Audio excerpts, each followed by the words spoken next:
Customer کا اصل payment سے زیادہ کا بل بنوانا۔ میری دہلی میں چشمے کی دکان ہے، بعض کسٹمر ایسے ہوتے ہیں جو جتنی قیمت میں ہم سے چشمہ لیتے ہیں اس سے زیادہ کا بل بنوا لیتے ہیں۔ اس کا مطلب وہ بہت ہی 2 نمبر لوگ ہوتے ہیں۔ اس سے انہیں یہ فائدہ ہوتا ہے کہ جس کمپنی میں وہ جاب کرتے ہیں وہ اتنے پیسے انہیں دے دیتی ہے، تو کیا یہ بل بنانا میرے لیے جائز ہوگا یا نہیں؟ اگر میں منع کر دوں تو ان سے سامان بھی نہیں خریدے گا۔ اس بارے میں رہنمائی فرما دیں۔ امن حسین دہلی سے۔ نہیں جی، حرام ہے، ناجائز ہے، آپ اس کے ساتھ دھوکے میں تعاون نہ کریں۔ اب خطرہ یہ ہے کہ وہ پھر آپ سے لے گا ہی نہیں سامان، تو آپ کمپنی کو کسی طرح اطلاع دے دیں کہ یہ الو کے پٹھے ہیں، حرام خور، جھوٹے بل بنوا کے آپ سے زیادہ پیسے لیتے ہیں، ان حرام خوروں کو لگام دو، اور دیکھو میرے ریٹ دیکھو یہ ہے، اور دوسرے لوگ جھوٹے بل بنا کے یہ ریٹ دے رہے ہیں، تو انشاءاللہ کمپنی آئندہ سے آپ ہی کے پاس آرڈر بھیجے گی۔ تو ایسے حرام خوروں کو لگام دینے کے لیے جا کے کمپنی میں کمپلین کریں آپ۔ ناپاک کپڑا ٹب میں پانی ڈال کر کیسے پاک کریں؟ اگر کچھ کپڑے ناپاک ہوں، ان پر پیشاب لگا ہو، یعنی کوئی ایسی نجاست نہیں ہو جو نظر آتی ہے اور وہ نجاست سوکھ جائے، پھر اگر ان کپڑوں کو ٹب میں ڈال کر اوپر سے نل کھول دیں اور سرف بھی ڈال دیں، تو کیا جب پانی بہنے لگے گا یعنی ٹب سے باہر آنے لگے گا اور وہ سرف ختم ہو جائے گا اور آپ کا یہ ذہن غالب ہو جائے گا کہ اس کی نجاست ختم ہو گئی ہے، تو کیسے کپڑے پاک ہو جائیں گے؟ سمیر مرتضیٰ اٹلی سے۔ اگر وہ نجاست لیکوڈ فارم میں تھی نا اور وہ اس کی اسمیل اور وہ بدبو وغیرہ ختم ہو گئی ہے تو پھر پاک ہو جائے گا، لیکن اگر وہ ایسی نہیں تھی، نشان ہے اس کا باقاعدہ، تو اس کو رگڑنا بھی ضروری ہے۔ ہاں، رگڑ کے بھی وہ نشان نہیں جا رہا پھر پاک ہو جائے گا، تو آپ نے ایک دفعہ اس کو رگڑنا ہے تاکہ نشان ختم ہو جائے اور بدبو ختم ہو جائے، پھر پانی بہنے سے پاک ہو جائے گا۔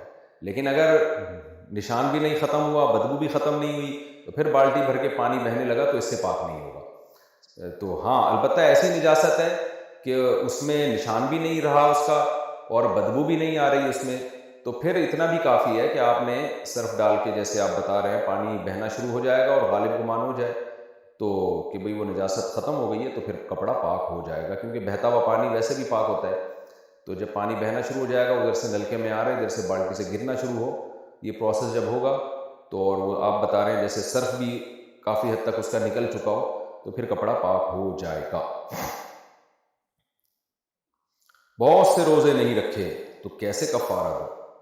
میری عمر 25 سال ہے، میں بلوغت کے بعد سے کسی بھی سال رمضان کے روزوں کا اہتمام نہیں کیا کبھی میں نے روزے کی بالکل نیت ہی نہیں کی اور کبھی نیت کر کے دن میں توڑ دیتا تھا۔ اب میں نے سنا ہے کہ روزہ توڑنے کے مسلسل 60 دن روزے رکھنے پڑیں گے۔ یہ میرے لیے تقریباً ناممکن بات ہے، کیونکہ پہلی بات تو یہ ہے کہ میرے پاس کوئی حساب نہیں ہے کہ میں نے کتنے روزے رکھے ہیں اور کتنے توڑے ہیں۔ دوسرا، اگر حساب ہو بھی جائے تو اگر میں 10 سال کے روزوں کا کفارہ ادا کرنے بیٹھ جاؤں تو سال ہر سال بھی مسلسل روزے رکھنے کے باوجود ادا نہیں ہوں گے۔ اس صورت میں میرے لیے کیا حکم ہے؟ روزہ توڑنے کی سزا سے بھی بچ جاؤں اور کفارہ بھی ادا ہو جائے؟ عبداللہ شاکر دبئی سے۔ دیکھیں، جو روزے آپ نے چھوڑے ہیں ان کی تو قضا ہے، کفارہ نہیں ہے، وہ تو آپ حساب لگائیں کتنے روزے بنتے ہیں تو وہ رکھنا شروع کر دیں آپ۔ اور جو توڑے ہیں تو اس میں الگ الگ رمضانوں کے روزے توڑے ہیں تو صحیح بات تو یہ ہے کہ ایک رمضان میں جتنے بھی روزے توڑے ہیں تو ان کا کفارہ ایک ہی ہے۔ تو آپ یہ دیکھ لیں کہ آپ نے کتنے رمضانوں کے توڑے ہیں، یہ نہ دیکھیں کہ کتنے روزے توڑے ہیں، بلکہ صرف یہ دیکھ لیں کہ کتنے رمضانوں کے توڑے ہیں۔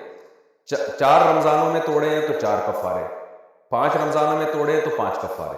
اور اگر یہ بھی آپ کے لیے مشکل ہے تو ایک قول یہ بھی ہے کہ اب آپ نے جب توبہ کر لی ہے تو ایک ہی کفارہ سارے ٹوٹے ہوئے روزوں کی طرف سے کافی ہے۔ تو آپ اب ایسا کر لیں کہ 60 روزے لگاتار رکھیں سردیوں میں، اور یہ کہنا کہ اس کی بھی طاقت نہیں ہے، یہ غلط ہے، کیونکہ آپ کی عمر 25 سال ہے، 25 سال میں تو بڑے بڑے کام کر لیتا ہے انسان۔ محمد بن قاسم نے تو 17 سال میں سندھ فتح کر لیا تھا، آپ 25 سال میں 60 روزے نہیں رکھ سکتے، تو سردیوں میں رکھ لیں آپ، نومبر دسمبر یا دسمبر جنوری میں رکھ لیں آپ، تو 60 روزے آپ کو لگاتار رکھنے پڑیں گے۔ تو اس نیت سے رکھ لیں کہ تمام روزوں کی طرف سے یہ جو توڑیں جتنے بھی ان کی طرف سے کفارہ، اور خوب اللہ سے توبہ استغفار کریں، آئندہ روزہ نہ توڑیں۔